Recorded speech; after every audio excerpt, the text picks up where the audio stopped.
So hello everyone, सबैजनालाई स्वागत छ फेरि पनि क्रिकेटी नेपाल युट्युब च्यानलमा।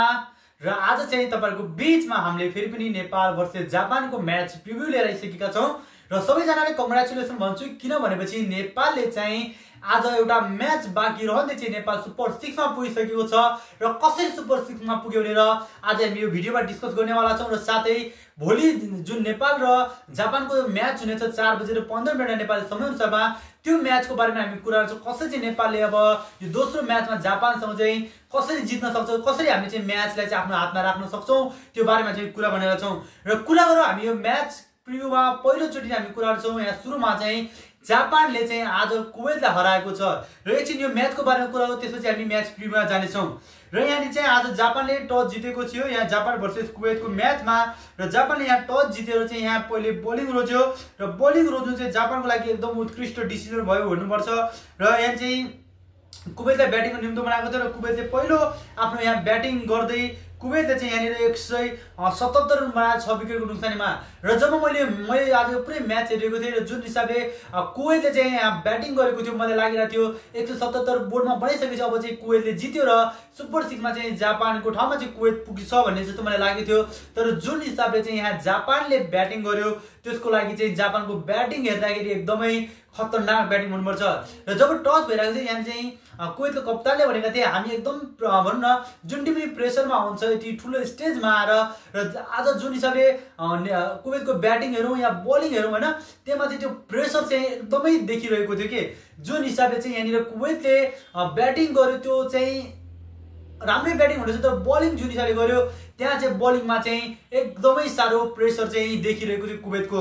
र हामी यहाँनिर कुरा गर्ने साथीहरू कुवेतको ब्याटिङको कुराबाट यहाँ चाहिँ क्याप्टेनले बनाएका थिए 19 बलमा 28 रन बनाएका थिए। त्यसपछि यहाँ रेहमानले 39 बलमा 64 रन बनाएका थिए, जसमा चाहिँ 9 चौका र 2 छक्का 164 को स्ट्राइक रेटमा ब्याटिङ गरेका थिए। र त्यसपछि रविचन्द्रनले चाहिँ 29 बलमा 39 रन बनाएका थिए, 19 रनर भएका थिए। त्यसपछि गरे यहाँनिर चाहिँ इब्राहिम टाकासीले चाहिँ 15 बलमा 26 रन बनाएर चाहिँ यहाँ जापानलाई चाहिँ जित हात पार्नु, र यो जापानको निम्ति चाहिँ एकदमै ठुलो जित हुनुपर्छ। र वर्ल्ड कप क्वालिफायरमा जापानले पहिलोचोटि यति ठुलो मार्जिनले यति तरिकाले जितेको छ र जापानले चाहिँ यहाँ चाहिँ आफूले नजितेको मात्र होइन, जापानले चाहिँ कुवेत जस्तो टिमलाई चाहिँ यहाँ वर्ल्ड कप क्वालिफायरबाट चाहिँ बाहिरको बाटो पनि देखाएको छ। र अब हामी यहाँनिर कुरा गर्छौँ आजको म्याच प्रिभ्यू बारेमा। हामी भोलिको यो प्रिभ्यूमा हामी कुरा गरौँ भोलिको प्लेइङ 11, त्यसपछि गएर टस होइन, त्यसपछि गएर पिच, सबै कुरा हामी कुरा गर्छौँ। र फर्स्टमा हामी कुरा गरौँ भोलिको म्याचमा चाहिँ जापानले हामी चाहिँ कसरी जित्न सक्छौँ भन्ने कुरा गरौँ। सुरु गरौँ टसबाट साथीहरू। भोलिको दिनमा यदि टिम नेपालले टस जितेपछि टस जितेर चाहिँ यहाँनिर चाहिँ म चाहन्छु बोलिङ रोजोस्। र बोलिङ रोजोस् किन म चाहन्छु भनेपछि जुन हिसाबले जापानले आज चेज गरिरहेको छ 177 रन होइन, त्यो जुन हिजो नेपालले खेलेको ग्राउन्डमै म्याच भएको थियो, मलाई लाग्छ हिजोको पिच भन्दा अर्को पिचमा म्याच भए तापनि हिजो जुन हिसाबले चाहिँ नेपालले भनौँ न 141 रन बनाएको थियो र कुवेतले जित्न दिएको थिएन भनेपछि, र आज त्यही ग्राउन्डमा चाहिँ जापानले चाहिँ 177 को टार्गेट चाहिँ चेज गरेको छ। र यो चेज गर्दाखेरि हामीले हेऱ्यौँ कुनै ठाउँमा नि कुवेतको अथवा जापानको ब्याट्सम्यानले चाहिँ कुनै ठाउँमा त्यस्तो स्ट्रगल गरेको जस्तो हामीले देख्न सकेनौँ भनेपछि जापानको ब्याटिङ लाइनअप एकदम उत्कृष्ट रहेको छ।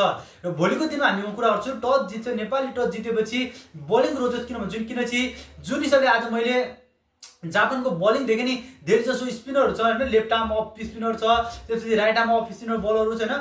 सो आज हेर्दाखेरि जापानको एकजना मात्रै पेस बलर कि बाँकी सबै स्पिनर थियो भनेपछि, र नेपाली ब्याट्सम्यान हामीलाई छ नेपाली कुशल बुर्तेलो, आसिफ सेगोस, रोहित कुमार पौडेलो, सन्दीप जोरास, हाम्रो सबै ब्याट्सम्यान चाहिँ स्पिनर चाहिँ अलि राम्रो खेल्न सक्ने भएको हुँदा चाहिँ म चाहन्छु भोलिको दिनमा टिम नेपालले टस जितेर बोलिङ ल्याओस् होइन। बोलिङ लिइसकेपछि जापानले कस्तो ब्याटिङ गर्छ, कतिको टार्गेट दिन्छ हामीले सबै थाहा हुन्छ, कसरी खेल्नुपर्छ हामी थाहा हुन्छ।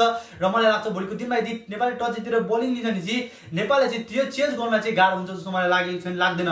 र भोलिको दिनमा चाहिँ म चाहन्छु नेपालले जसरी टस जितेर चाहिँ यहाँ चाहिँ यदि टस जित्यो भने चाहिँ भोलि यदि टस हारेर ब्याटिङ आउँछ भने चाहिँ नेपालले चाहिँ मलाई लाग्छ 180 देखि 90 को टार्गेट दिनुपर्छ, र हामीसँग बोलिङमा हामीसँग त्यो युनिट छ जसले चाहिँ त्यो डिपेन्ड गर्न सक्छ।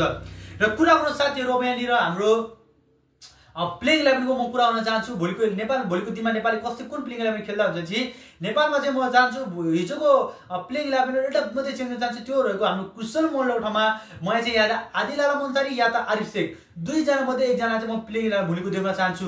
कुशल बुर्तेल, आसिफ शेख हैन, वान डाउन हाम्रो रोहित कुमार पौडेल, त्यसपछि सन्दीप जोराले नम्बर 4 मा राख्छु, 5 मा दिपेन सिंह, 6 मा गुलसन कुमार झा, 7 नम्बरमा आरिस शेख अथवा आदिल आलम अन्सारी, त्यसपछि गएर सोमपाल कामी, नन्दन यादव र सन्दीप र ललित नारायण राजवंशी चाहिँ जो प्लेइङ इलेभेन देख्न चाहन्छु। र साथीहरु कुरा गरौँ पिचको बारेमा, मैले भन्दै उनको गर्मी कन्डिसन छ र भोलिको दिनमा चाहिँ नेपालले नाइटमा डेमा म्याच खेल्नेछ। 4 बजे नेपालको म्याच स्टार्ट हुनेछ र त्यो म्याच चाहिँ अलि फ्लड लाइटसम्म पनि पुग्ने छ हैन।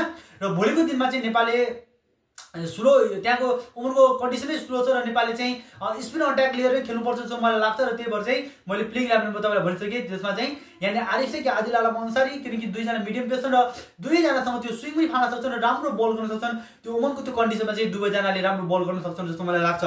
र त्यसै अब हामी यहाँनिर कुरा गर्नु साथीहरू, भोलिको जुन हाम्रो नेपाल वर्सेस जापानको म्याच कसरी चाहिँ हामीले त्यो म्याच आफ्नो पकडमा राख्छौँ दिदी, तपाईँलाई फर्स्ट हाम्रो यहाँनिर म भनिदिन्छु, भोलिको दिनमा आसिफ शेख र कुशल भुर्तेल जनाले लगभग 10 ओभरसम्म या 8 ओभरसम्म जानुपर्छ। पावर प्लेमा हामीले कम विकेट फाल्ने हैन, मिडल ओभर र जुन हाम्रो डेप्थ ओभर छ त्यसमा पनि हामीले रन चाहिँ अलिक कम फाल्नु, विकेट चाहिँ हामीले कम फाल्नुपर्छ। र जुन हिसाबले हाम्रो पहिलो म्याचमा हेऱ्यौँ 7 ओभरदेखि 17 ओभर 10 ओभरमा त्यहाँ चाहिँ 10 ओभरको बिचमा चाहिँ एउटा पनि बाउन्ड्री लागेको थिएन।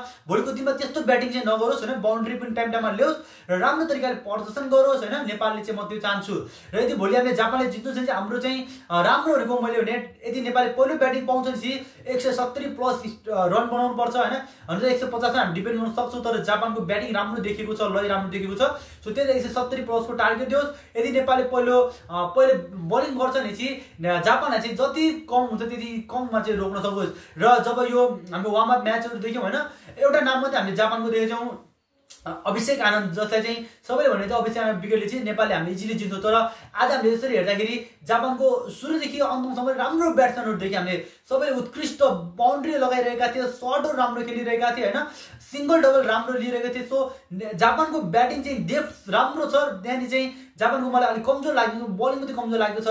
र त्यो कमजोरीको फाइदा चाहिँ भोलिको दिनमा टिम नेपालले त्यो फाइदा चाहिँ भनौँ न, त्यो फाइदाको हामीले सदुपयोग गर्नुपर्छ।